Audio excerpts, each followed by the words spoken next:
Student, please subscribe my channel and push bell icon. By this, give respect to your Jai sir.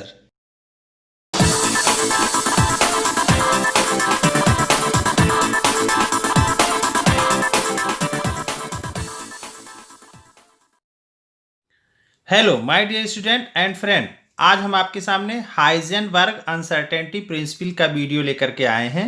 Video को start करने से पहले हम आपको बताना चाहते हैं कि ये केमिस्ट्री है और केमिस्ट्री वैसे ही कठिन होती है, तो इसमें कोई ऐसी जो है मनोरंजन वाली चीज़ तो है नहीं हमारे वीडियो में जिससे आपको जो है इंटरटेन करवाया जाएगा। यहाँ पर कॉन्सेप्ट क्लियर किए जाते हैं, ठीक है। तो ये लैंग्वेज आप खुद पढ़ के देखिए, ये वैसे ही जो है बहुत ही कठिन लैंग्वेज है। ये एनसीईआरटी की लैंग्वेज बहुत कठिन होती है, आप पढ़ के देखिए, आपको आसानी से समझ में नहीं आएगा।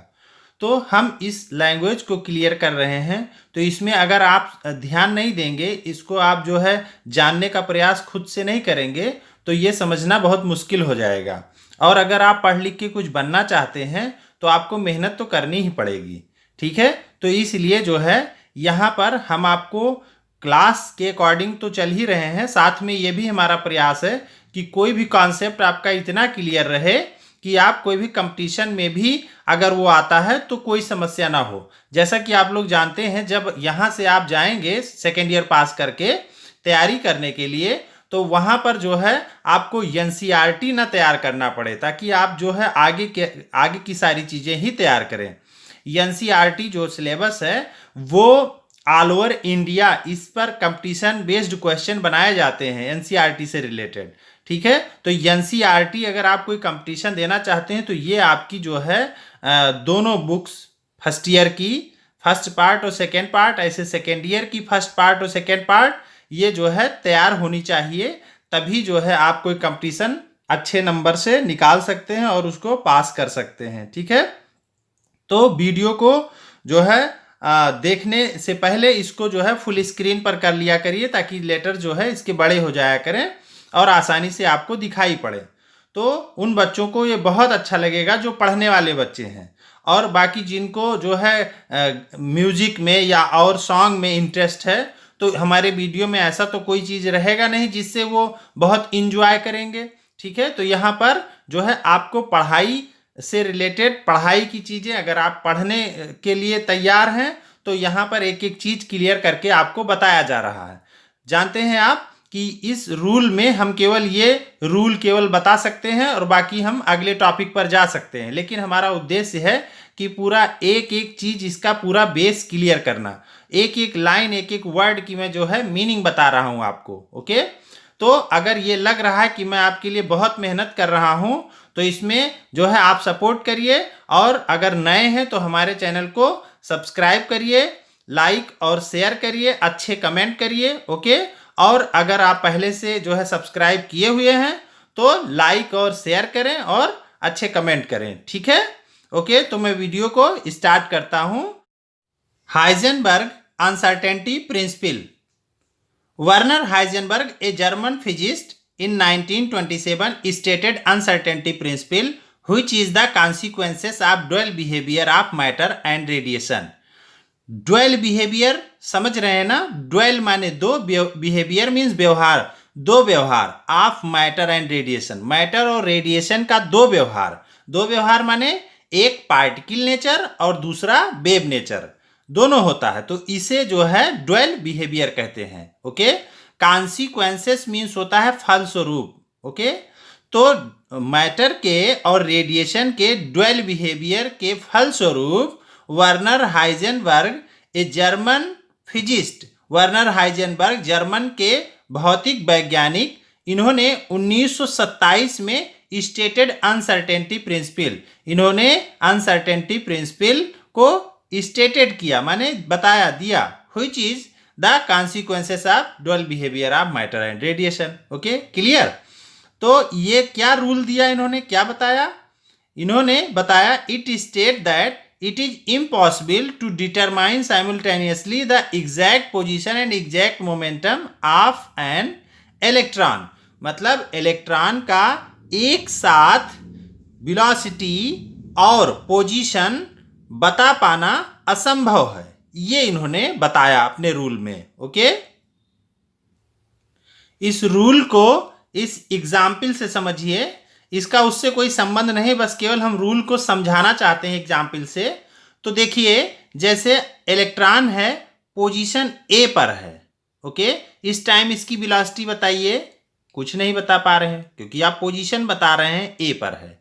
इस टाइम इसकी पोजीशन बताइए, तो बी पोजीशन पर है, पर वेलोसिटी बताइए, नहीं बता पा रहे हैं। इस टाइम पोजीशन सी पर है, वेलोसिटी बताइए, नहीं बता पा रहे हैं। इस टाइम पोजीशन डी पर है, वेलोसिटी बताइए, नहीं बता पा रहे हैं। तो जब पोजीशन बता रहे हैं तो वेलोसिटी नहीं बता पा रहे हैं। लेकिन अभी मैं एक दूसरा जो है दिखाने जा रहा हूं। अभी आप इसकी वेलोसिटी तो बता देंगे, लेकिन तब पोजीशन नहीं बता पाएंगे।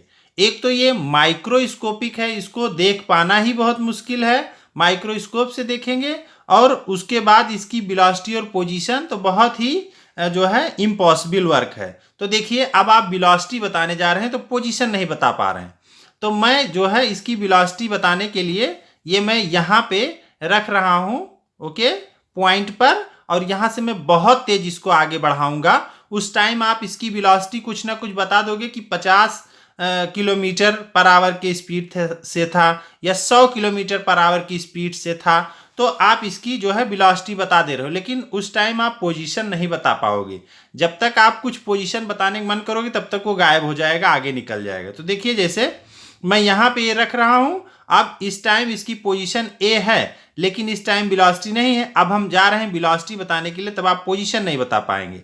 तो देखिए, ये आपके सामने से गुजरेगा लेकिन आप पोजीशन नहीं बता पाएंगे। देखिए, ये यहां से बहुत तेज हो चला गया, जब तक आप कुछ देख पाते तब तक वो निकल गया। तो कोई स्पीड आप अपने मुंह से बोल देंगे कि हाँ इतनी स्पीड रही होगी, लेकिन आप पोजीशन नहीं बता पा रहे। तो मैं यही केवल समझाने का प्रयास कर रहा हूं कि हाइजेनबर्ग अनसर्टेनिटी प्रिंसिपल जो है वो ये कहती है कि उसकी वेलोसिटी या मोमेंटम, ओके, और पोजीशन दोनों को एक साथ बता पाना असंभव है। तो उम्मीद करते हैं हाइजेनबर्ग अनसर्टेनिटी प्रिंसिपल आपको समझ में आ गया होगा। अब हम इसके डिटेल में चलते हैं, जो इसमें जितना भी है सारा कुछ एक एक पॉइंट हम आपको बताएंगे, ओके। रूल तो इतना ही था, अब हम इसके डिस्क्रिप्शन में चलते हैं। Mathematically it can be given as in equation, okay. तो यहां पर आप देखेंगे कि delta x into delta p x greater than equal h/4 okay, और डेल्टा एक्स इंटू यहाँ पर इसको बाहर कर दिया गया, क्योंकि p mb के बराबर होता है। तो यहाँ p को हटा करके क्या कर दिया गया, mb ले लिया गया, okay, greater than equal h/4। इसमें और भी कोई चेंज कर सकते हैं, हाँ, डेल्टा एक्स ही है। यहाँ पर क्या किया गया कि ये जो यम था, यम, इसको नीचे कर दिया गया, तो 4πm h/4πm, और यहाँ क्या रह गया, डेल्टा बी एक्स। तो ये मैथमेटिकली इसमें बताया जा रहा है। इसमें जो है where delta x is the uncertainty in position, जो पोजीशन है वो डेल्टा एक्स क्या है, अनसर्टेनिटी जो है पोजीशन को दिखा रहा है, और ये डेल्टा पी क्या दिखा रहा है, ये उसकी वेलोसिटी या मोमेंटम में अनसर्टेनिटी दिखा रहा है, ओके। अब यहाँ पर ये कह रहा है कि या तो h/4 के इक्वल होगा अनसर्टेनिटी, और या इससे ज्यादा होगा। तो कितनी अनसर्टेनिटी होगी, मतलब अगर आप जो है उसका पोजीशन और वेलोसिटी बताएंगे तो पक्का उसमें कम से कम h/4 की अनिश्चितता माने अनसर्टेनिटी रहेगी ही। जैसे आप कहते हो कि यहां से लखनऊ 126 किलोमीटर होगा, पता नहीं, हो सकता है 127 हो, तो आपने 1 किलोमीटर की अनसर्टेनिटी कर दी, तो कम से कम आपकी बात में 1 किलोमीटर की अनसर्टेनिटी हो गई। उससे ज़्यादा भी हो सकती है, लेकिन आपने इतना तो मान ही लिया। तो वही चीज़ है कि डेल्टा एक्स और पी एक्स, ये उसके पोजीशन में अनसर्टेनिटी है और ये उसके मोमेंटम या वेलोसिटी में अनसर्टेनिटी है, जो कि h/4 के बराबर है। माने इतना तो अनसर्टेन रहेगा ही रहेगा, लेकिन यहाँ ग्रेटर देन लगा है, तो माने कि h/4 से ज़्यादा भी हो सकता है, ठीक है, लेकिन कम से कम इतना रहेगा। तो ये इक्वेशन क्लियर हुआ। ये पोजीशन को बता रहा है, ये मोमेंटम या वेलोसिटी को बता रहा है, और इन दोनों में जो अनिश्चितता होगी वो h/4 पाई के बराबर होगी या इससे ज़्यादा होगी। तो ये इक्वेशन क्लियर हो गया आपको। तो यहाँ पर where delta x is the uncertainty in position and delta px, देखिए ये लिखा हुआ है, क्लियर करिए। तो डेल्टा px और delta vx is the uncertainty in momentum और velocity of the particle if the position of the electron is known. अगर इलेक्ट्रॉन की पोजीशन पता है with high degree of accuracy, delta x is small, delta x क्या है, तो इसकी position, then the velocity of the electron will be uncertain. अगर आपने एक का पता कर लिया तो दूसरा क्या हो गया, velocity of the electron will be uncertain. यहाँ पर पोजीशन आपको पता हुआ तो वेलोसिटी नहीं पता हुई, is large. Okay, on the other hand if the velocity of the electron is known, अब एक बार आपको जो है पोजीशन पता था, अब आप दूसरी बार क्या ले रहे हैं, if the velocity of electron is known precisely, delta bx is small, then the position of the electron will be uncertain. यहाँ स्मॉल कह रहा है कि माने उसकी अनसर्टेनिटी कम है, ठीक है, माने वो निश्चित है। तो इस तरह से अगर ये चीज आपको अच्छे से मिल जा रहा है तो then the position of the electron will be uncertain, और ये लार्ज होगा, माने बहुत ज्यादा अनिश्चित होगा। तो ये इतना क्लियर हो गया आपको। ओके, रूल भी क्लियर हो गया और यहां से यहां तक आपको क्लियर हो गया। Thus, if we carry out some physical measurement on the electron's position और वेलोसिटी, ओके, अगर हम कोई इसमें जो है सम फिजिकल मेजरमेंट, कुछ इसका फिजिकल मेजरमेंट करें ऑन द इलेक्ट्रॉन्स पोजीशन और वेलोसिटी, इलेक्ट्रॉन के पोजीशन और वेलोसिटी पर, the outcome will always depict, तो जो हमें रिजल्ट मिलेगा, यहाँ पर आउटकम मीन्स जो रिजल्ट मिलेगा, will always depict A fuzzy और ब्लर पिक्चर। जो हमें रिजल्ट मिलेगा वो बिल्कुल, यहाँ पर ब्लर पिक्चर का मतलब कोई फोटो हमको जो है नहीं मिलने जा रही है, यहाँ पर जो हमें रिजल्ट प्राप्त होगा वो बिल्कुल क्लियर नहीं होगा। ब्लर पिक्चर मीन्स यहाँ हमारा जो रिजल्ट मिल रहा है वो क्लियर नहीं मिल रहा है। ओके, तो ये फजी हो जाएगा या ब्लर पिक्चर हो जाएगा, नहीं क्लियर मिलेगा। ओके, आगे देखें। The uncertainty principle can be best understood with the help of an example. अगर आपको अनसर्टेनिटी प्रिंसिपल अच्छे से समझना है तो एक एग्जाम्पल से समझना पड़ेगा। वो क्या एग्जाम्पल ले रहे हैं हम, देखिए यहां पर दिखाया गया है। Suppose you are asked to measurement, suppose you are asked to measure the thickness of a sheet of a paper. Okay, एक पेपर आप ले लीजिए और उसकी थिकनेस माने मोटाई नापिए। तो यहाँ पर आप देखेंगे कि thickness of a sheet of paper with an unmarked metre stick, unmarked माने उस पर मार्किंग नहीं है, तो आप कैसे नाप पाएंगे, तो वो आपका मेजरमेंट क्या हो जाएगा, बेकार हो जाएगा। एक पेपर आपको नापना है जो अनमार्क्ड मीटर स्टिक से नाप रहे हैं, उस पर कोई मार्किंग ही नहीं है, कुछ नंबर ही नहीं पड़ा है, तो कैसे नाप पाएंगे, तो ये बेकार हो गया। Obviously the result obtain would be extremely inaccurate, कोई भी रिजल्ट मिलेगा वो गलत होगा, एंड मीनिंगलेस, उसका कोई मतलब ही नहीं रहेगा। In order to obtain any accuracy, अगर आपको कुछ एक्यूरेसी में प्राप्त करना हो, you should use an instrument, आप कोई ऐसा इंस्ट्रूमेंट यूज करिए या करना चाहिए आपको ग्रेजुएटेड इन यूनिट्स, जिस पर कुछ ना कुछ यूनिट बना हो, ठीक है। लेकिन ये ध्यान रहे कि जो यूनिट हो वो क्या हो कि आपकी चीजें उसमें नापी जा सके। जैसे अगर हमें इसको नापना हुआ तो अगर इसको 1 मीटर से नापेंगे तो ये फिर बेकार हो जाएगा, ये मीटर का चीज इसमें कैसे आ पाएगा, मीटर तो बहुत बड़ा हुआ। तो इसलिए हमें ये ध्यान रखना है कि वो जो नापने वाली यूनिट हो, जो ग्रेजुएटेड हो, वो छोटी छोटी चीज़ों में होनी चाहिए। तो यहाँ पर आप देखेंगे कि instrument graduated in units smaller than the thickness, यहाँ पर देखिए वही बात बताया गया कि स्मॉलर देन द थिकनेस, उसकी मोटाई से वो कम होनी चाहिए, तभी तो नाप पाएंगे, तभी तो वैल्यू बोल पाएंगे। Of a sheet of the paper, analogously माने इसी तरह से, in order to determine the position of electron, इसी तरह से अगर हमें इलेक्ट्रॉन की पोजीशन को डिटरमाइन करना है, we must use a metre stick calibrated in unit of smaller than the dimension. Okay, तो हमें जो है यहाँ पर we must use a metre stick, तो हमें एक मस्ट माने अवश्य यूज करना चाहिए एक metre stick calibrated in units of smaller, जिस पर यूनिट्स जो कैलिब्रेटेड हो, पड़ी हुई हो, smaller than the dimension of electron. Keep in mind that an electron is considered as a point charge. Mind में आपको ध्यान रखना है कि ये जो इलेक्ट्रॉन है ये एक पॉइंट चार्ज है, जो कि बहुत ही छोटा, जैसे पेन की नोक कहीं पर आप रख रहे हैं तो वो तो बड़ा, ये बिल्कुल पॉइंट चार्ज है, बहुत ही छोटा है।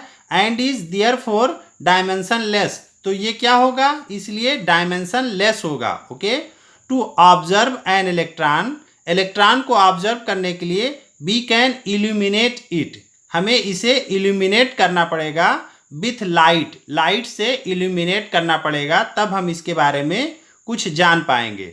और इलेक्ट्रोमैग्नेटिक रेडिएशन या इलेक्ट्रोमैग्नेटिक रेडिएशन से इसे इल्यूमिनेट करना पड़ेगा। The light used must have a wavelength, जो लाइट हम यूज करें उसकी wavelength smaller than the dimension of an electron. जैसे आप पेपर के लिए भी देखे थे कि उससे छोटा होना चाहिए, कम होना चाहिए, वैसे ही यहाँ भी ध्यान रखना है कि इसका जो है वेवलेंथ वो smaller than the dimension of electron, electron के डायमेंशन से क्या होना चाहिए, स्मॉलर होना चाहिए। Okay, the high momentum of photon such light P equal H upon lambda, ये कहाँ से आया P इक्वल एच अपान लैम्डा, तो इसको हम आपको दिखाते हैं। लैम्डा इक्वल एच अपान एम बी, आप पहले से जानते हो, लैम्डा इक्वल एच अपान पी, पी कैसे आ गया, एम और we equal p, p equal m v होता है। ओके, अब यहाँ से पी ऊपर कर दिया गया, लैम्डा को नीचे, तो पी इक्वल एच अपान लैम्डा। इस इक्वेशन से हम क्या बताना चाहते हैं, इस फार्मूले से क्या बताना चाहते हैं कि लैम्डा मोमेंटम के इन्वर्सली प्रोपोर्शनल में है। मीन्स लैम्डा घटाएंगे मोमेंटम बढ़ जाएगा, मोमेंटम बढ़ाएंगे लैम्डा घट जाएगा। ओके, तो हमें यहाँ कम वेवलेंथ की माने कम लैम्डा की ज़रूरत है, तो हमारा क्या ज़्यादा रहेगा, मोमेंटम, तो मोमेंटम ज़्यादा रहेगा। जैसे जो लाइट इसके ऊपर डाली जा रही है इलेक्ट्रॉन के ऊपर, तो उसकी जो वेवलेंथ है वो कम होनी चाहिए, तो जब वेवलेंथ कम होगा तो आने वाली लाइट, जो पड़ने वाली लाइट है इलेक्ट्रॉन पर, उसका मोमेंटम ज़्यादा होगा, जिससे क्या होगा कि ये मोमेंटम जब इलेक्ट्रॉन पर पड़ेगा तो उसकी इलेक्ट्रॉन की एनर्जी बढ़ जाएगी। ओके, तो ये देखिए यहाँ पर कि the high momentum photon of such light P equal H upon lambda, तो ये वही फार्मूला है। और यहाँ पर देखिए ये लाइन में कि the light use must have wavelength smaller, जो लाइट यूज करनी है उसकी वेवलेंथ क्या होनी चाहिए, कम होनी चाहिए, तो जब वेवलेंथ कम होगी तो इसका मोमेंटम क्या होगा, बढ़ जाएगा। तो वही चीज़ यहाँ दिखाना चाहते हैं कि इससे प्रभाव क्या पड़ेगा, वो देखिए आप। तो such light would change the energy of electron, ये इस तरह की लाइट जिसका मोमेंटम ज़्यादा हो और वेवलेंथ कम हो लैम्डा, तो would change the energy of electron, ये इलेक्ट्रॉन की एनर्जी चेंज कर देगी बाय द कोलिजन, जब उससे टकराएगी तो उसकी एनर्जी चेंज कर देगी। In this process we no doubt, यहाँ पर इस प्रोसेस में कोई डाउट नहीं है, would be able to calculate the position, इससे हम पोजीशन तो कैलकुलेट कर लेंगे ऑफ द इलेक्ट्रॉन, इलेक्ट्रॉन की, but we would know very little about the velocity of the electron after the collision, but we would know very little about the velocity of the electron after the collision, collision के बाद में आप देखेंगे velocity के बारे में हमको बहुत कम जानकारी प्राप्त हो रही है। ओके, तो इस तरह से ये हाइजेनबर्ग अनसर्टेनिटी प्रिंसिपल था, इसमें हमने आपको एक एक पॉइंट, एक एक लाइन आपको बताया। अब हमारी दूसरी हेडिंग आ रही है significance of uncertainty principle. Uncertainty principle का महत्व क्या है यहाँ पर। तो हम इस महत्व को समझेंगे अनसर्टेनिटी प्रिंसिपल के, कि इसका क्या महत्व है। इस जो है सिग्निफिकेंस को समझने के बाद आपको ये पता चल जाएगा कि आपने इससे पहले कोई चीज़ जो जाना था वो कुछ चीज़ें गलत थी, इससे आपको सही चीज़ की जानकारी होगी। अभी आप देखिएगा तो ये रूल जो है आपको बहुत सारी जानकारियाँ दे रहा है।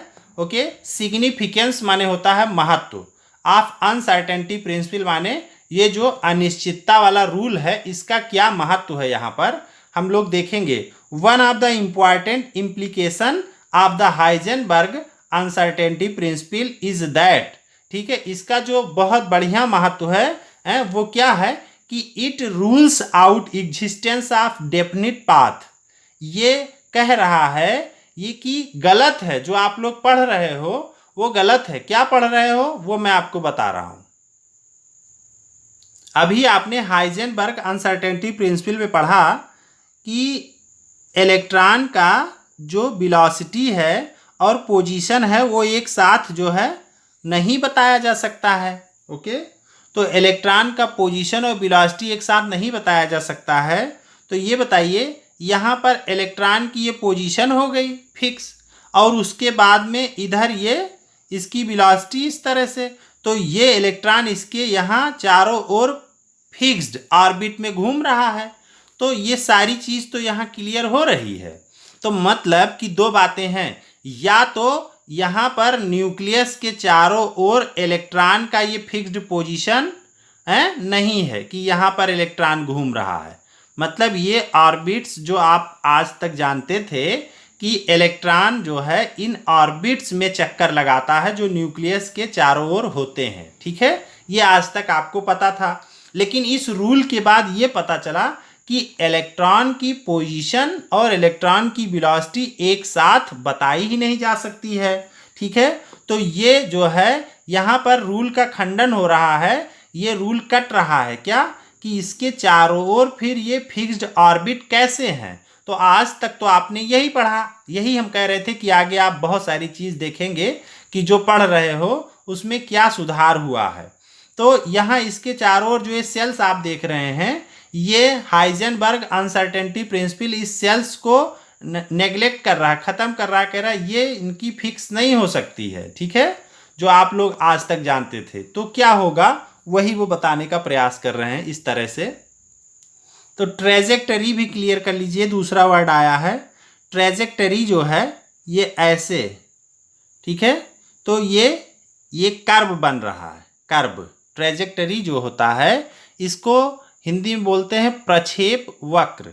मतलब यहाँ से कोई चीज़ यहाँ से डाला जा रहा है, छोड़ा जा रहा है, यहाँ से ये फेंका जा रहा है, तो ये ऐसे कोई चीज़ चला, तो ये ऐसे चला है तो ऐसे गिर गया आके यहाँ, ठीक है, तो ये बन गया यहाँ से छोड़ना प्रक्षेप, और ये कर्व, ठीक है, यहाँ गिर गया, ऐसा इसको बोलते हैं ट्रेजेक्टरी, ऐसे पाथ को बोलते हैं ट्रेजेक्टरी। तो ये बता रहा है, ये रूल कह रहा है कि जो है यहाँ पर कोई ट्रेजेक्टरी नहीं बन रही है, यहाँ पर कोई इस तरह का पाथ नहीं बन रहा है। तो ये ट्रेजेक्टरी और पाथ को नकार रहा है, खंडन कर रहा है, कह रहा है ये नहीं हो सकता है, ठीक है, ये रूल मना कर रहा है। तो इस रूल का यहाँ पर ये बहुत बड़ा महत्व है, ठीक है। तो यहाँ पर ट्रेजेक्टरी कैसे बन रही, ये भी तो आप देखिए, इतना पॉइंट ये लीजिए, देखिए ये तो यहाँ से इलेक्ट्रॉन चला ऐसे, ये कर्व बन रहा है, नहीं बन रहा है, ये ट्रेजेक्टरी बन रही है। तो ये इलेक्ट्रॉन का पाथ, तो ट्रेजेक्टरी या पाथ ऑफ इलेक्ट्रॉन ये दोनों को कैंसिल कर रहा है, ठीक है। तो एक बार फिर से, one of the important implication of the Heisenberg uncertainty principle is that it rules out, ये खंडन करता है एग्जिस्टेंस ऑफ डेफिनिट पाथ, ये डेफिनिट पाथ होने को नकार रहा है, ठीक है, ये रूल्स आउट गलत कर रहा है उसको। और ट्रेजेक्टरीज ऑफ इलेक्ट्रॉन, इलेक्ट्रॉन के ट्रेजेक्टरी को भी ये कह रहा है कि नहीं ऐसा नहीं हो सकता। And the other similar particle, और ये दूसरे इसी तरह के पार्टिकल के बारे में भी कह रहा है कि उसमें भी ऐसा नहीं होगा, ठीक है। तो the trajectory of an object is determined by its location and velocity, जो ट्रेजेक्टरी है उस पर उसका लोकेशन और वेलोसिटी पता चल जा रहा है। एट ये वेरियस मोमेंट इलेक्ट्रॉन ऐसे घूम रहा, सारी चीज़ क्लियर हो रही है। देखिए ट्रैजेक्टरी में जैसे यहाँ पर ये न्यूक्लियस है, इस न्यूक्लियस के यहाँ पर ये ऑर्बिट हो गया, इलेक्ट्रॉन यहाँ पर है, तो इलेक्ट्रॉन कहाँ पर है और उसकी वेलोसिटी कितनी है और उस पर फोर्स कितना लग रहा है, ठीक है। तो उसके बारे में, इलेक्ट्रॉन के बारे में कि कहाँ पर है, उस पर फोर्स कितना है, उसकी वेलोसिटी कितना है, अगर ये इस टाइम पर पता चल जा रहा है तो हम ये कैलकुलेट कर सकते हैं कि ये यहाँ पर जो है इसका क्या पोजीशन होगा, तो क्या होगी वेलोसिटी, कैसे होगा, सारा चीज़ इसका क्लियर बताया जा सकता है। तो इस तरह से ये जो ट्रैजेक्टरी बन रही है ये तो फिक्स हो गया, सारा कुछ यहाँ क्लियर हो गया। लेकिन आप इलेक्ट्रॉन के केस में ये बात जानते हैं कि इलेक्ट्रॉन के केस में ये माइक्रोस्कोपिक पार्टिकल है और इसका जो है पोजीशन और वेलोसिटी एक साथ बताया नहीं जा सकता है। तो इस तरह से ये क्या हो गया, ट्रैजेक्टरी या पाथ क्या हो गया, ये गलत हो गया। तो इस आधार पर आगे जो है नए मॉडल के बारे में हम लोगों को प्रेरणा मिली इसी बात से, ताकि नया मॉडल जो है बन सके।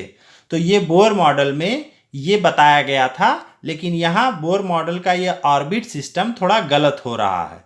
ओके, तो यहाँ देखें, if we know where a body is at a particular instant, जैसा कि अभी मैंने बताया कि किसी क्षण पर कौन सी बॉडी कहाँ पर है, and if we also know its velocity, अगर उसका वेलोसिटी भी पता हो, and the forces acting on it, अगर उसका फोर्स भी पता हो कि कौन सा लग रहा, at that time that instant we can tell, तो हम बता सकते हैं where the body would be some time later, कुछ देर बाद कहाँ पर पहुंचेगी वो body. Okay, we therefore conclude that, तो इसलिए यहाँ पर एक कंक्लूजन बन रहा है कि the position of an object and its velocity fix it's trajectory, तो ये पोजीशन और वेलोसिटी इसके ट्रैजेक्टरी में फिक्स हो जा रही है। Since for a subatomic object such as an electron it is not possible, जो कि एक सब एटॉमिक पार्टिकल इलेक्ट्रॉन के लिए संभव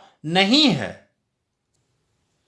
Simultaneously to determine the position and velocity at any given instant, साथ ही साथ to determine the position and velocity, ठीक है, उसकी जो है पोजीशन और velocity at any given instant, किसी भी टाइम पर, to an arbitrary degree of precision, it is not possible to talk of the trajectory of an electron, ये जो है बहुत ज़्यादा अच्छी तरीके से, सही तरीके से उसके वेलोसिटी और पोजीशन के बारे में बता पाना बिल्कुल मुश्किल है, नहीं बताया जा सकता है। इसीलिए लास्ट में एक लाइन ये conclusion, it is not possible to talk, ये बिल्कुल असंभव है, of the trajectory of an electron, electron के ट्रैजेक्टरी या इलेक्ट्रॉन के ऑर्बिट के बारे में बात करना बिल्कुल संभव नहीं है, बिल्कुल गलत होगा। ओके, यहाँ पर आगे देखेंगे, the effect of Heisenberg uncertainty principle is significant only for motion of microscopic object, ये भी यहाँ पर देखने वाली बात होगी कि ये केवल जो है माइक्रोस्कोपिक ऑब्जेक्ट के लिए महत्वपूर्ण है, बड़े ऑब्जेक्ट पर ये लागू नहीं होता है। The effect of Heisenberg uncertainty principle is significant only for motion of microscopic object, जो केवल सूक्ष्मदर्शी से देखे जा सकते हो उन्हीं ऑब्जेक्ट पर इनका रूल लगेगा, and is negligible for that of macroscopic object, बड़े ऑब्जेक्ट के लिए ये नेग्लिजिबल होगा, माने नगण्य होगा, जिसकी गणना ना की जा सके उसे नेग्लिजिबल बोलते हैं, नेग्लेक्ट करना माने उसको माना ना जाए, जैसे 1 करोड़ रुपए की तुलना में 1 रुपए को नेग्लेक्ट, तो इस तरह से माइक्रोस्कोपिक ऑब्जेक्ट के लिए लागू नहीं होगा। This can be seen from the following example, इसका आप एग्जाम्पल से भी देख सकते हैं कि ये बात सही है या गलत है। देखिए यहाँ पर एक एग्जाम्पल लिया गया है कि if uncertainty principle is applied to an object of mass say about a milligram.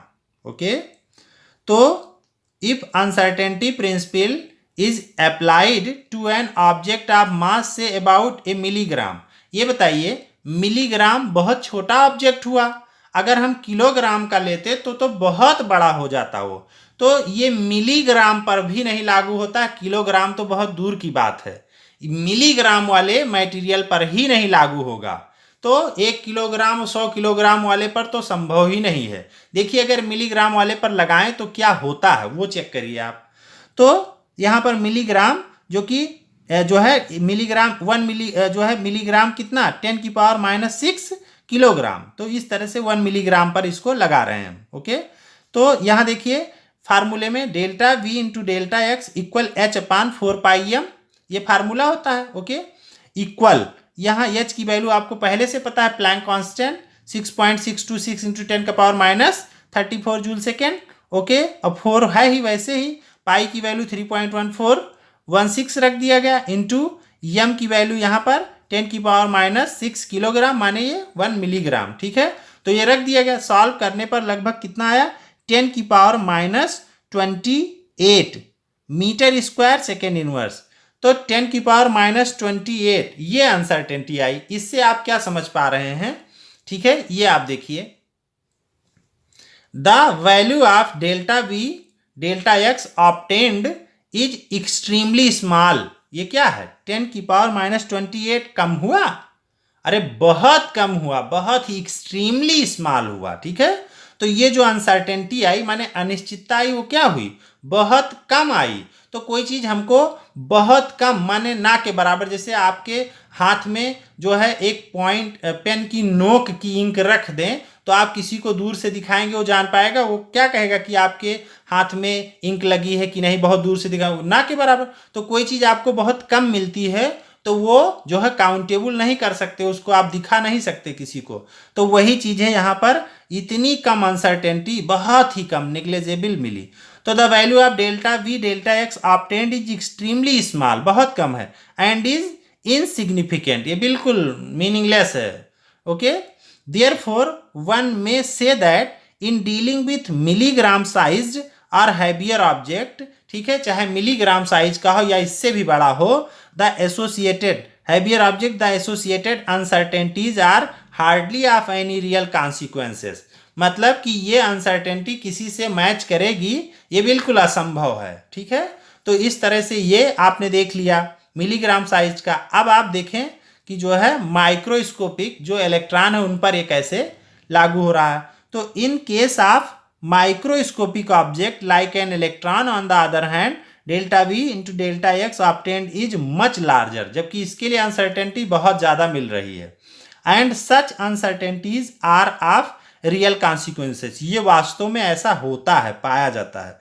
For example, for an electron whose mass is 9.11 into 10⁻31 kilogram according to Heisenberg uncertainty principle, ये वैल्यू रख देंगे इसका सारा। Okay, तो यहाँ पर ये electron का मास सब रख दिए। अब इसका कितना है 10⁻⁴ metre square second inverse. It therefore means that if one, यहाँ पर देखें, इट देयरफॉर मीन्स दैट, ये वैल्यू सारा रख दिया गया सॉल्व करने के बाद। It therefore means that if one tries to find the exact location of the electron से टू एन, अब ये जो इसकी वैल्यू आई है अनसर्टेनिटी, ये आप देख रहे हैं 10⁻⁴, जो कि क्या है काफ़ी है।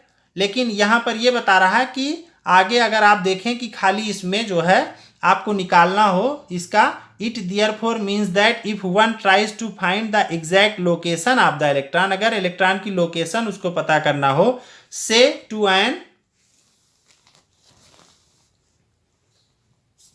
Uncertainty of only 10⁻⁸ metre. Okay, तो then the uncertainty delta v in velocity would be 10⁻⁴ metre square second inverse आया था, और 10⁻⁸ एक के लिए तो वैल्यू कितना मिल रही, लगभग 10⁻⁴ मीटर सेकेंड इनवर्स।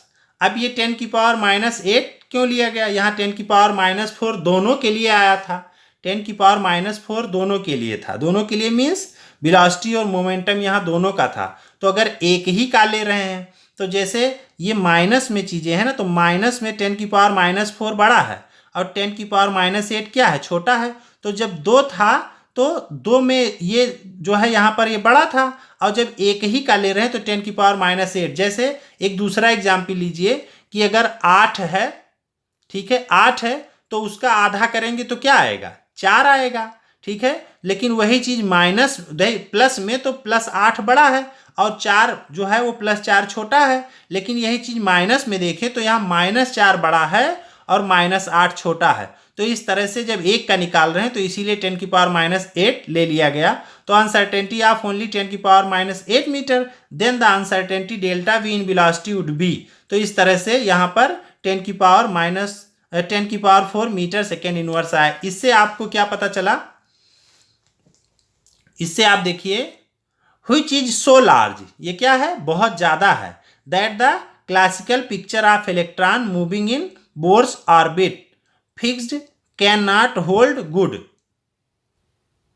तो यहां पर आप देख रहे हैं कि इतनी ज्यादा अनिश्चितता है, विच इज सो लार्ज, बहुत ज्यादा है, that the classical picture of electrons, जो आप जानते हो कि जो इलेक्ट्रॉन से मूविंग इन बोर ऑर्बिट, जो इलेक्ट्रॉन बोर ऑर्बिट में घूम रहा है वो कैन नॉट होल्ड गुड, वो पॉइंट यहाँ पर बिल्कुल गलत साबित हो रहा है इसकी अनिश्चितता पाने के बाद में, ठीक है। तो वो बात गलत हो गई। ये चीज आज आपने जाना कि कितना जो है आप मेहनत कर रहे हैं इसमें सीखने के लिए, क्योंकि एक चीज सीखते हैं कुछ दिनों बाद वो उसमें कमियां आ जाती हैं, ठीक है।